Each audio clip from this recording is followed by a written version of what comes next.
So this is Sunday Assembly Manchester. We are a secular community that celebrates life. We like to help often, wonder more, and live better.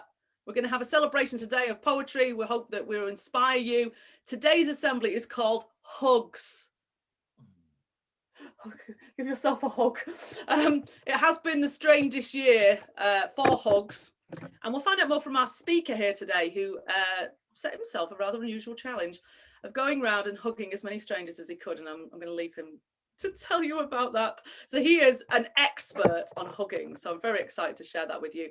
It's been a year where we've not been able to hug our loved ones very often. So this is your warm Sunday Assembly Manchester hug, hoping you feel good. Grab your hot chocolate or coffee in hand and join us on a celebration of Christmas. I know it's been difficult this year for us all. I was watching the news all yesterday. So wherever you are in the country, literal big hugs to you. I must admit that when I watched CK's video, which we'll tell you about in a bit, goodness me, I saw people hugging and I'd never seen people hug for years. I mean, it feels like years. When you see people on the TV getting close, you go, oh, you're not meant to be that close. What are you doing? That's what it feels like all the time. We're going to start with some poetry today, and to celebrate our Christmas assembly, we have what's better than one poet? Two poets, four poets. We're having four poets here. So I'm very excited to share those four poets with you. And we're going to start off with nipping down to Southampton with our friend Phil Wiles, who's here. Let me just introduce Go Mad, our first dapper looking poet. Here's Phil. You're too kind, Louise. You're too kind. Today I'm going to be reading an Alien Lament by Beryl the Feral from her collection My Other Poems Are Funnier. I am a pink and flubby alien behind an eyeball screen, in a giant body spaceship that's a human life machine. And I don't know how I got here, and I don't know how to drive. So it's been a bloody miracle to keep this thing alive. Because there aren't any instructions, and it doesn't seem to slow. In fact, if there's a break somewhere, I'd really like to know. Because the hands and mouth just do things, and the world keeps passing by, and no one sees this frantic pilot waving from the eye, and asteroids are bouncing off the bonnet all the while, and I'm swerving for survival while I operate the smile. And this spaceship screaming onwards with sparks flying in its wake, and there's no emergency cord, and there's no glass that I can break, and the dial on the desk is going red, it's going to pop, and I don't know how to work it, and I don't know how to stop, because I'm a flubby alien, I come from outer space, and now I've wound up in a body somehow trapped behind this face, and all the other bodies out there, like you, and you, and you, you all seem just so together. Are you flubby inside too? Thank you very much. Phil Wiles, great hat. Jenny's sent you a lot of compliments. People are loving that. Thank you very much to Phil. So here's our first poet, and then we're going to move on to another poet. Thank you very much. So I always have to have a little scoot round for the next poet. So our next poet, when I find her, is Maria. There she is. Let me find her. Ladies and gentlemen, go wild for Maria Byrne. Hi, I've got a little poem today, and it's a little about, I used to live with my friend. My friend was also a poet, and she also did some creative other stuff, like crafts and art. And the house used to be just full of stuff we made. So this is a bit about that, and it's called House of Creativity. Here, there, on tables, left on chairs, lying about the house, casually sitting there, crossings out, and a pile of screwed up paper in the bin, artworks, some half finished, some half started, the musical scores, the chords, and the library books, the dancing shoes, the piano and the guitar, the House of Creativity. Thank you. Maria Byrne, everyone. Well done. Thank you very much. Some of our poets I've put in some information in the chat box about who they are. I very much like what Phil's already written. Thank you. The poet was Beryl the Feral. I am Phil. I do science talks and host role-playing games. Thank you very much, Phil. And Phil was one of our speakers in the past, so thanks for that. Ladies and gentlemen, we're now going to move on to our next poets. Go completely mad for Ros Ottery, all the way from Yorkshire. Thank you. This poem is a Christmas poem, and I wrote it about 3 o'clock in the morning when I was thinking about things, as you do, and I think it's quite relevant, really. The stockings are hung by the lit roaring fire, and Rudolph has woken from slumber. St. Nick checks his watch, the hour hands right, as it points to the appropriate number. Small children stir in their beds as they dream, while sleepy-eyed parents grow weary, and festive songs ring with tradition and peace on frosty breath, billowing clearly. These boons are great gifts from my charmed, easy life, and they gladden my comfortable heart. But oh, there are voices that cry in the night and stir me to question my part. In the street, there are those wrapped in paper and rags. At the port are displaced and the frightened. Every candle I light in my warm, peaceful home rides on backs of the truly enlightened. Horn of plenty our lives, best bursting with goods, children safe, long life friends, jokes and banter.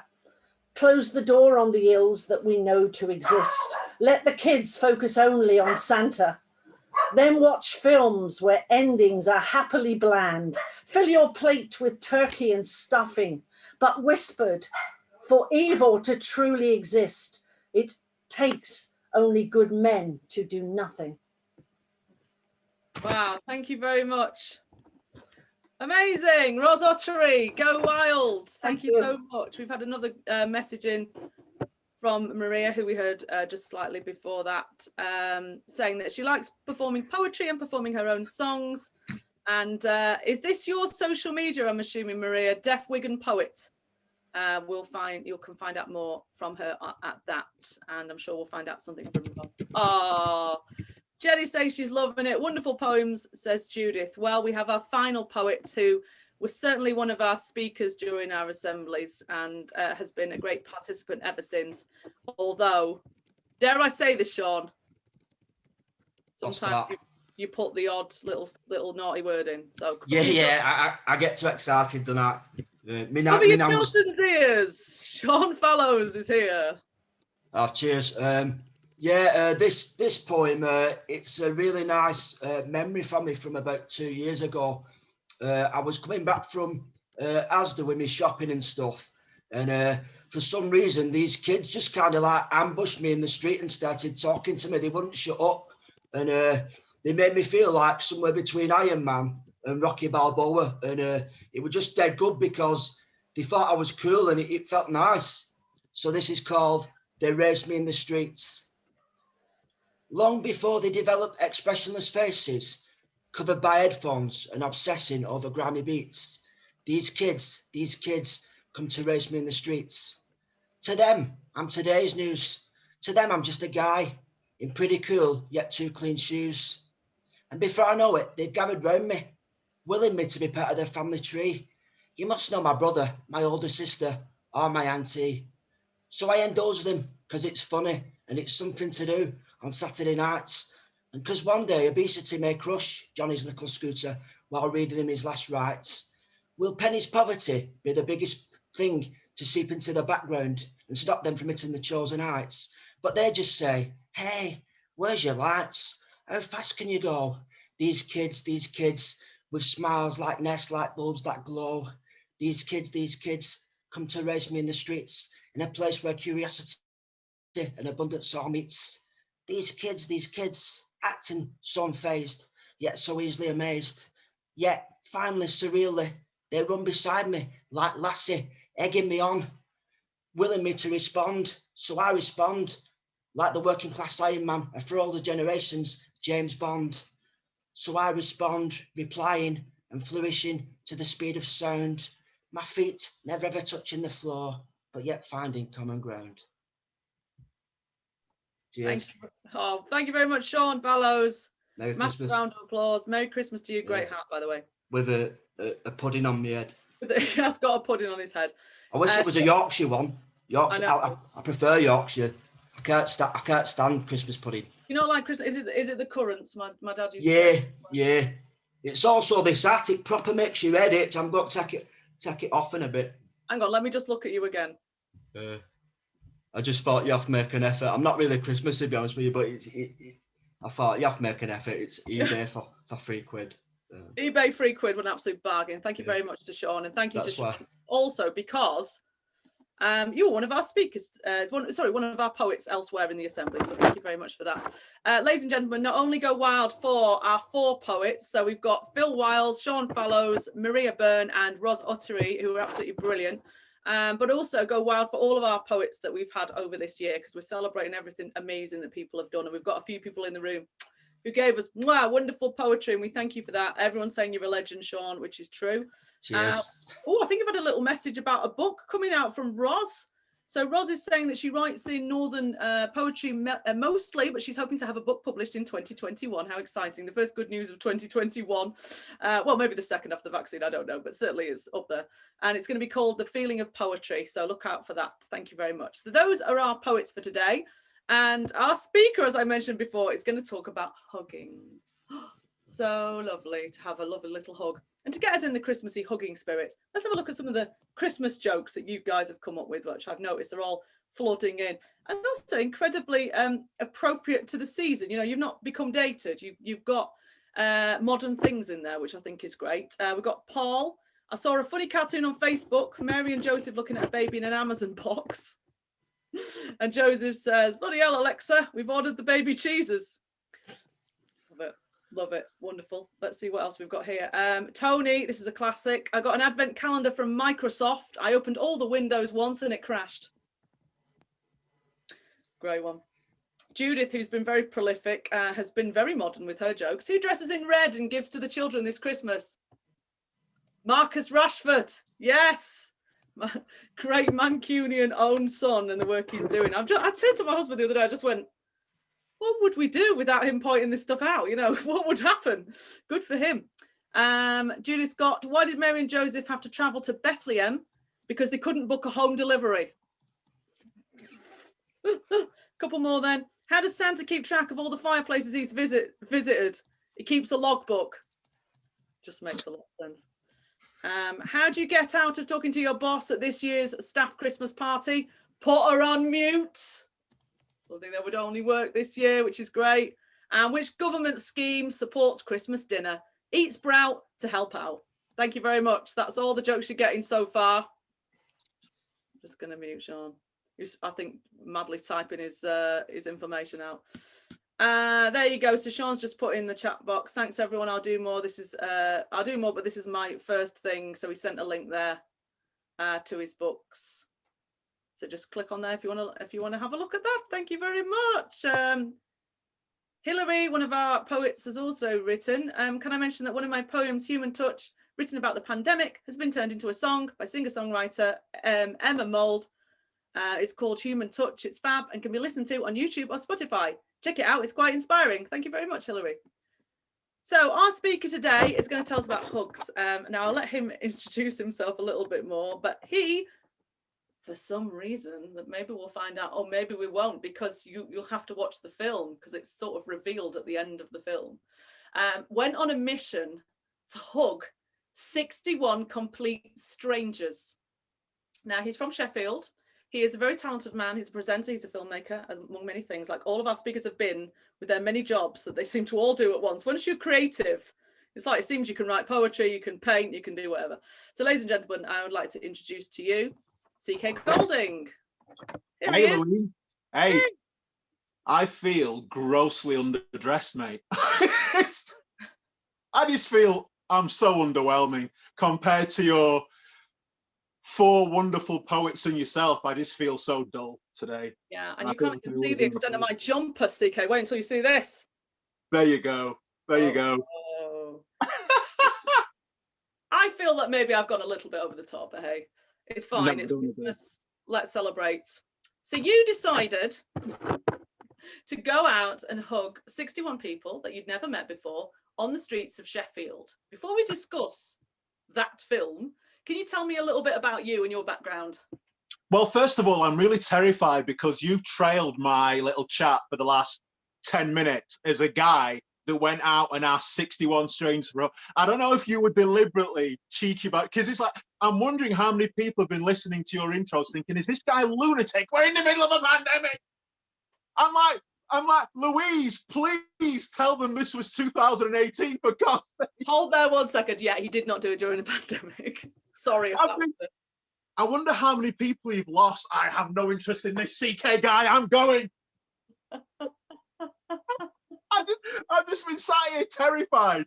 Yeah, no, that's a fair point, actually, CK, now I think about it. So, yeah, I would like to preface this. This was 2018, when hugging was free and, you know. Yeah, but watching it now, it kind of frames it differently almost. It's like, imagine if I did do that now. It does. Anyway, so yeah, we cleared that up. Steve, tell me about you. How did you get into filmmaking? So you and I were speaking ahead of this, Louise, that I started off similar to you in hospital radio. Radio was my big obsession stroke passion.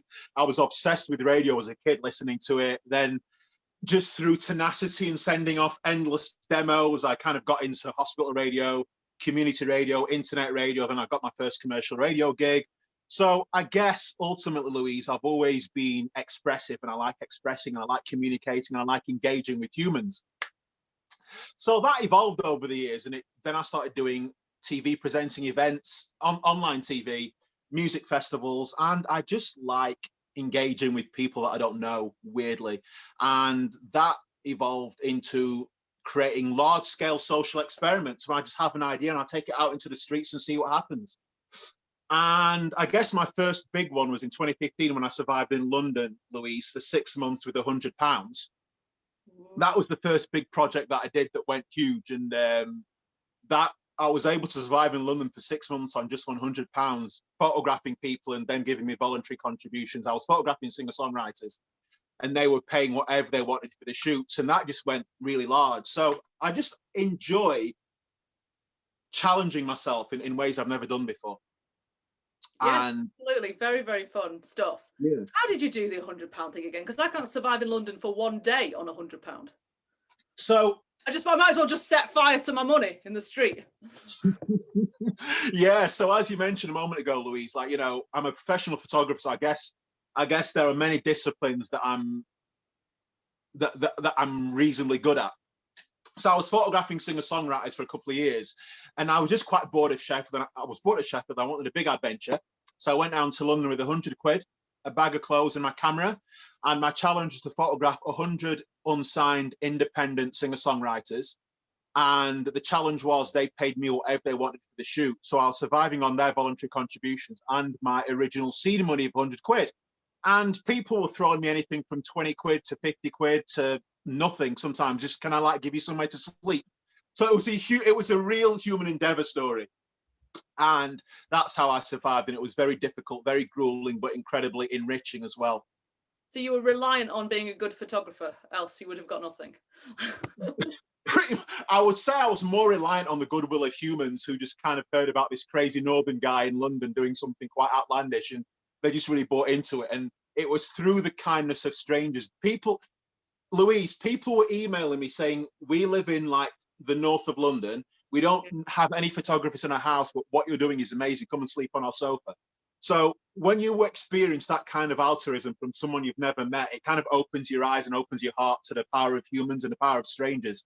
And that was almost the genesis of 61 Hugs, which is what I guess is why I'm here to chat. Yeah, absolutely. So I'm skating around here, CK, forgive me, because I don't want to give people spoilers if they've not seen it yet. So that's why I'm going. I don't want to, because I like the way we find out what what set the challenge off, because that's the very last part of the film. I mean, you can give it away if you want, but I would suggest maybe I don't want to give it away personally. But tell me about what started you off deciding to do this, although the film does have that, I don't know whether it's a twist as such, but little thing at the end. I don't necessarily want to touch upon that, but tell me about how it got set up and what your challenge was and how it went. Absolutely, yeah. So it's really interesting that today's theme has had 4 poets on, because I wonder if any of your poets or you, Louise, are familiar with a late poet and novelist called Charles Bukowski. Does that name mean anything to you? I think so, yeah. It didn't mean anything to me until this year, but I heard a quote that he's quite famous for, and his quote is, "People are the best show in the world, and better still, you don't even need a ticket to watch." And I genuinely think just humans and just watching our interactions and our psychology and our behaviors is fascinating. So that's inspired a lot of my social experiments I've done over the years. So this idea came to me from my film 61 Hugs. What would happen if you left your house and asked the first 61 strangers you met for a hug? So based on my fascination and interest in people and psychology and behavior, that was a very tantalizing idea to me. And I won't share where the idea came from because it is revealed in the film, as you correctly said, Louise. So the idea was just overwhelming and compelling to me, despite the fact I was terrified. I can't explain how close I came to not doing it. Like, I'd be lying if I said the minute the idea came to me, that's it, I was going out. Because I'm naturally a massive overthinker, which is a huge theme in the film also. So I came perilously close to not doing it. But I decided I'm going to do it. So I left my house at around 11 o'clock in the morning and began the mission, I guess. And the short 22-minute documentary follows me on my mission, and it captures everybody's response, good, bad, indifferent, beautiful, heartwarming, and terrified. So that whole 23-minute documentary captures my journey from my house to the centre of Sheffield when I was asking strangers for a hug. So I was quite interested in it being set in Sheffield, and my question is, and by the way, people, if you anyone listening would like to ask a question to CK, please pop it in the chat box and we'll get round to asking that to him as we talk. But one thing I did think about was that it's set in Sheffield. Do you think it would make any difference if it was set anywhere else? I just wondered whether people of Sheffield were pretty friendly, because they were quite friendly to your proposition of having a hug pre-pandemic. I'd like to just highlight again. They seem quite open. Do you think you'd get away with that in any other city, particularly in the south, maybe London, for example?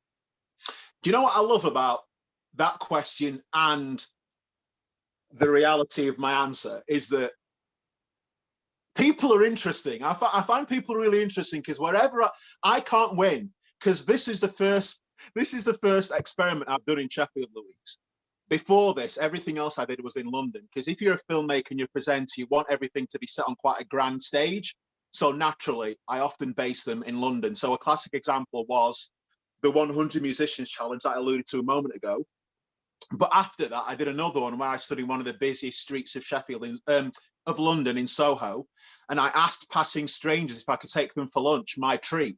So I've already done outlandish challenges in London, but what's really interesting is that when the response is warm, and obviously some people think I'm weird, so just ignore me, but someone was really open to the idea. So a woman who was on a lunch break that works in marketing, she loved the idea and said, "Oh yeah, you can take me for lunch." And so people, when I did that, they're like, "Wow, I wonder what would happen if you did something like that in Sheffield." So to answer your question directly, Louise, is this might sound a little bit naive or a little bit trite, but I genuinely don't think it's a geography thing. I genuinely don't. I think the whole north-south divide is somewhat outdated, and I don't buy it personally. And I just think it comes down to again, this might turn a lot of people off, but I think it just comes down to energy. Because I'm naturally quite an open guy. I don't have any ulterior motives. And I think people can read that when I'm doing these things, and people respond to that openly wherever I am. I don't know if you believe in the north-south divide, Louise.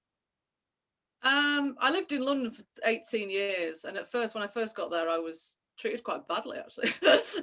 But I would like to say that London is a cosmopolitan city, so often people aren't actually really from London. Most of London is people who are from everywhere.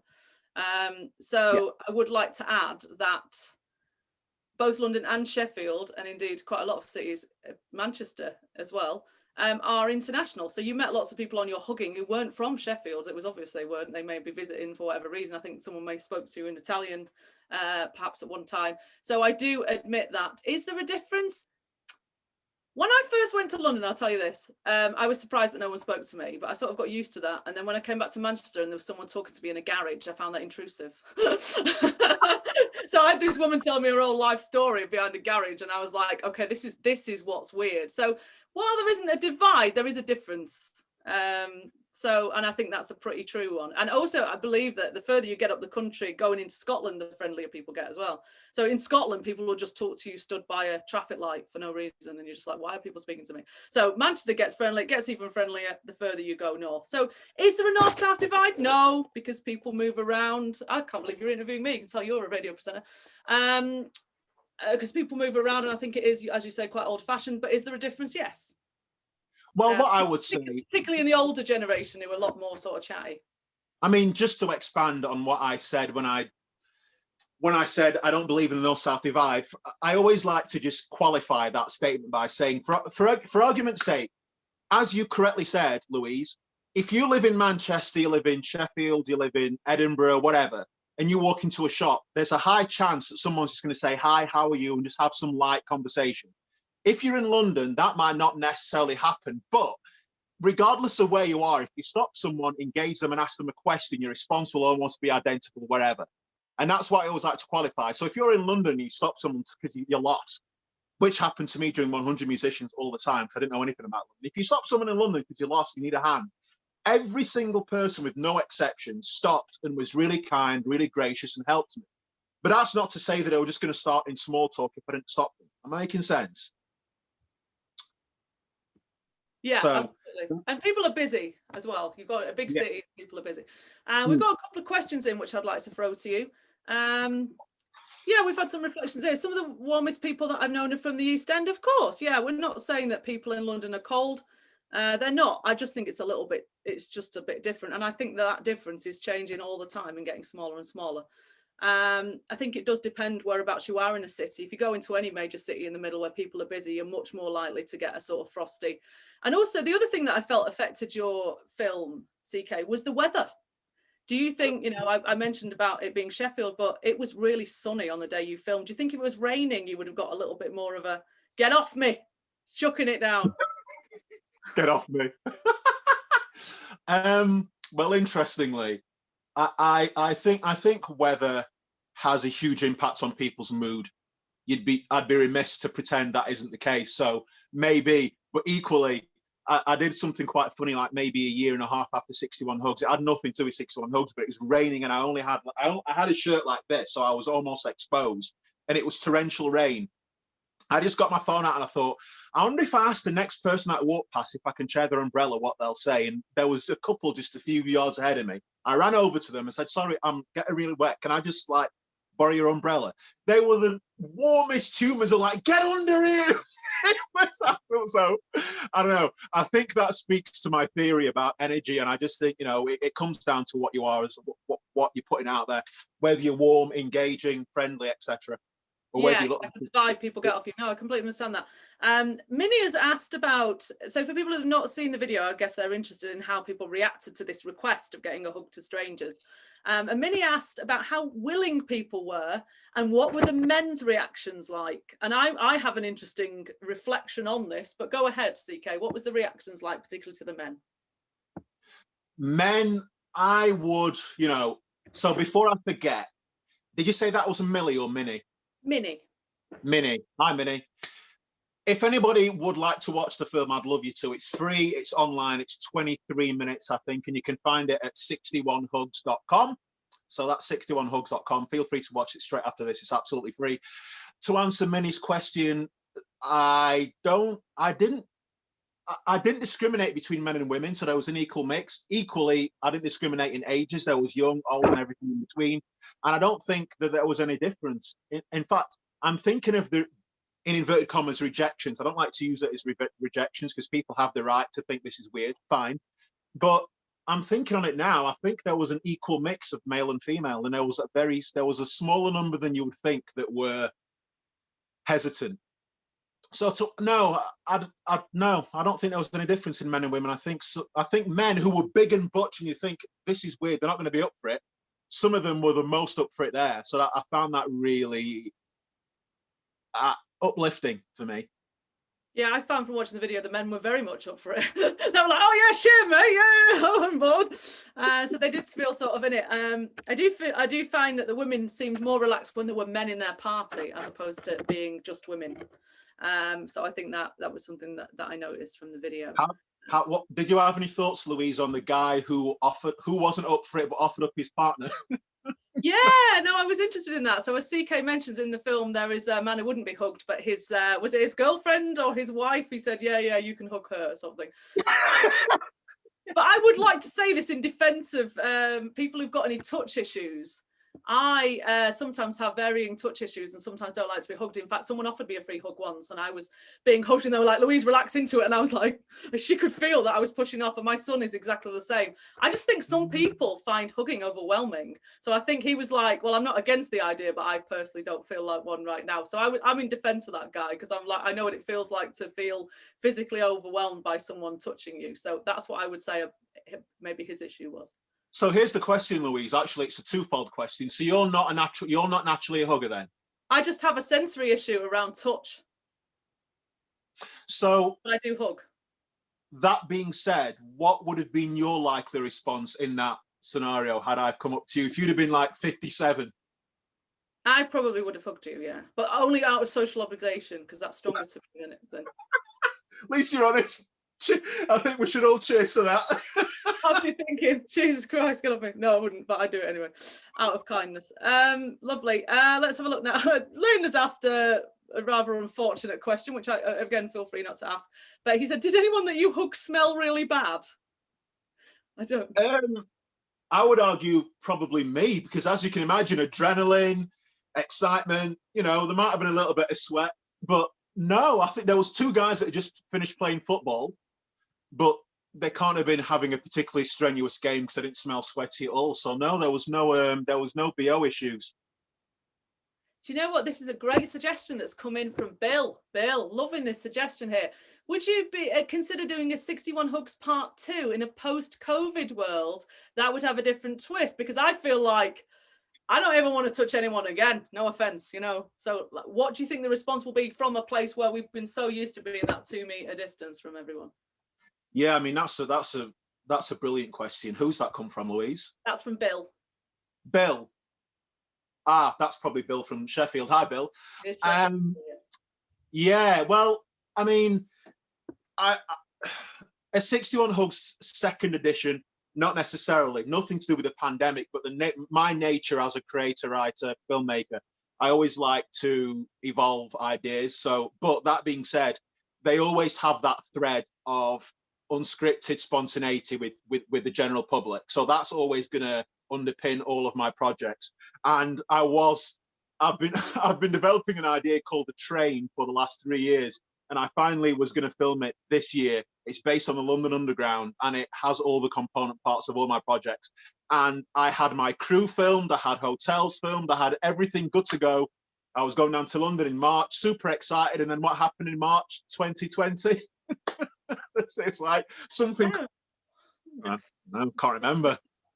Can't remember either, Louise. So that completely undermined that. So I don't even know when I'll be able to do that now, but it doesn't matter. And we've had a couple more messages. Ross has a hug suit for emergencies. It's a full body plastic suit with a full face hug that only can be used once. I keep it in my handbag in case someone is in particular need, like a bereavement or a bad breakup. What an amazing kind thing. Hug suit. Good idea.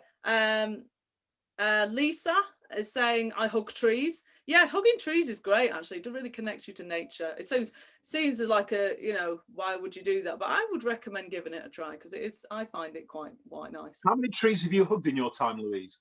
Recently, I've hugged about 3. But because I want to touch them, because it's the only thing you can touch now. And Phil rightly points out that coldness is more related to community size than location. Yeah, that's a fair point. Again, we're not shading on anyone. People are busy in big environments, and it's a very human thing. If humans, as you say, one-to-one are incredibly kind, but when there's like 10,000 people all milling around, you're going to be safer. You're going to not want your wallet taken. You're going to feel a little bit cagier. So we're not saying that people who happen to be in big cities are naturally cold. One-to-one, they're probably very lovely, but people get a little bit like, ooh. And also, it's like with New York in particular. New York, there's so many sort of odd occurrences going on that New Yorkers and Londoners to a certain degree get a little bit like jaded to the sort of oddness that goes around. So you feel a little bit more protected and a little bit more. Whereas if you're in a smaller village, you probably feel a little bit more relaxed. So I totally agree with the size of that. What from a personal point of view, how did you feel hugging? Did it make you feel better? Well, I mean, there's a certain biology to it. Apparently, there's a certain connection between the endorphins that you'll feel during human connection, during human touch. Probably not you, Louise, unless it's a tree, I know. But apparently, there is a correlation between. All right, you've got me wrong, CK, but go on. I do like human touch. I'm not a robot. Thank you. I don't know what those 18 years in London have done to you, Louise. No, it was like this before. The question was, I've just completely lost it. Sorry, just your personal experience of the hugging, because obviously you were the one that joined everyone together by the fact that you were the one who hugged everyone. Did it change your mood? Did it affect you? What personal effect did it have on you?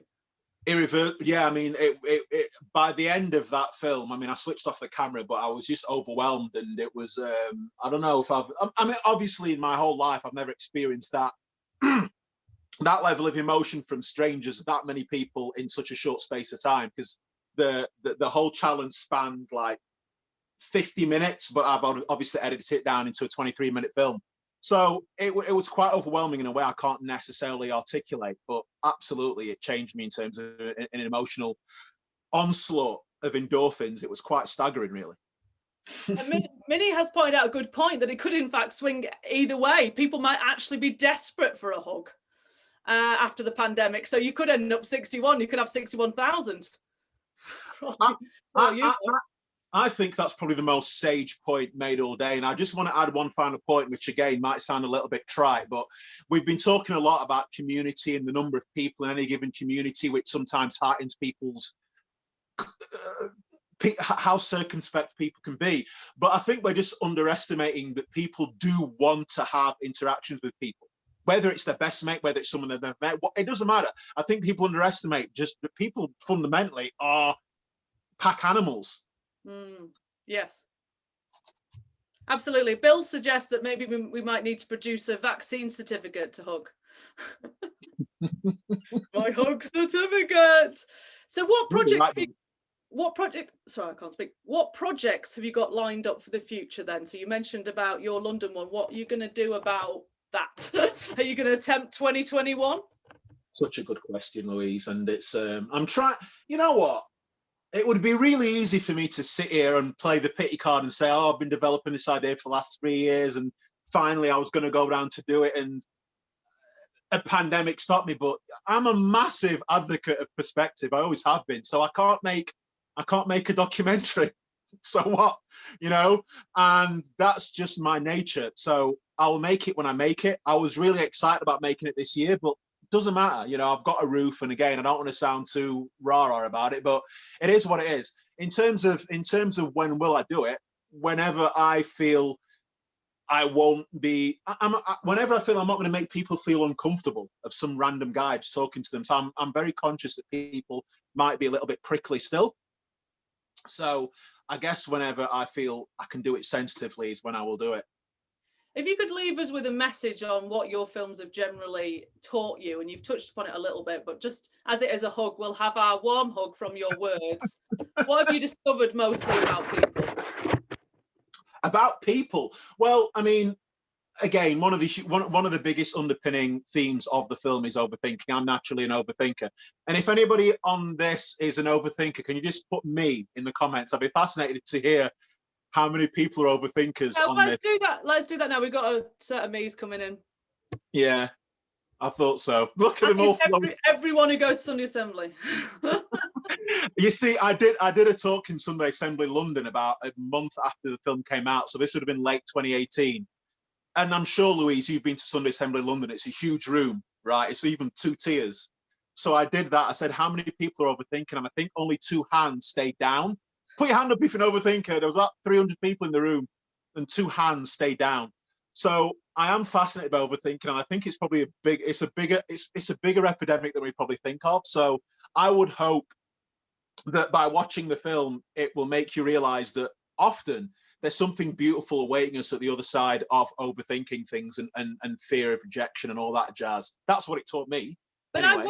I wonder whether our overthinking comes from, as we talked about, our pack animal nature. The fact that if you didn't watch your step, hundreds and thousands of years ago, you were dead. So you have to overthink everything. You have to go, is that sound going to kill me? So it doesn't work so well in modern society. But at one time, our ancestors were very cautious, and the cautious ones went on to provide us. So it's been this great evolutionary helpful thing. It's not so necessarily useful while walking through the streets of Sheffield. It is absolutely correct. You're absolutely right. It's 100% a physiological thing, an evolutionary thing, and it's all about safety.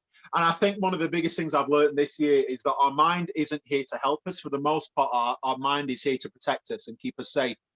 And that is invariably where the whole paralysis and fear of doing things comes from, because our mind is like, you could do that, but it's actually safer here. And I think sorry to interrupt you, we've just had a message from Adam saying the hands still down, we're probably still overthinking it. The what, sorry?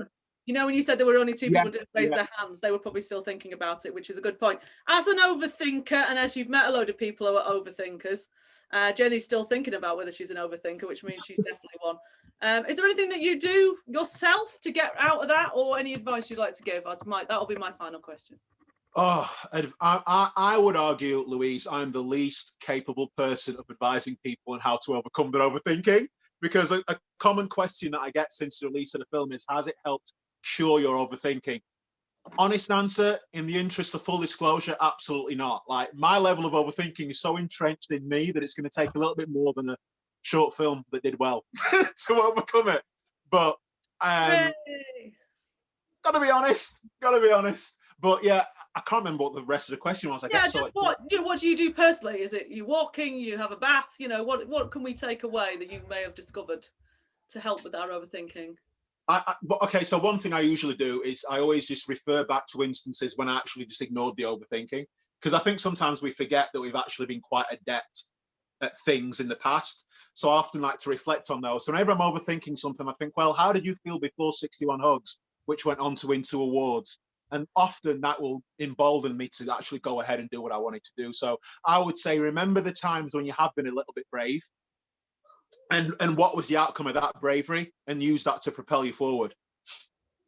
Brilliant. The link to the film is in the chat box, but you can find it easily just by Googling 61 Hugs. CK Goldiing, everyone. Please go wild, go mad. And thank you for your time. Thank you so much for having me on, Louise. You're welcome. So have a look at that and it is weird watching it after the pandemic or during the pandemic to say, oh, that's what we used to do back in those days. So I'd like to say a massive thank you to our speakers and our poets. Just to remind you again, Phil Wiles, we had Sean Fallows, Maria Byrne, Ros Ottery, and CK Goldiing. Thank you very much for our speakers today. And let's see what we're almost left with by the end of it. I came out badly on the old hugging stakes, didn't I? Obviously, human beings like physical interaction.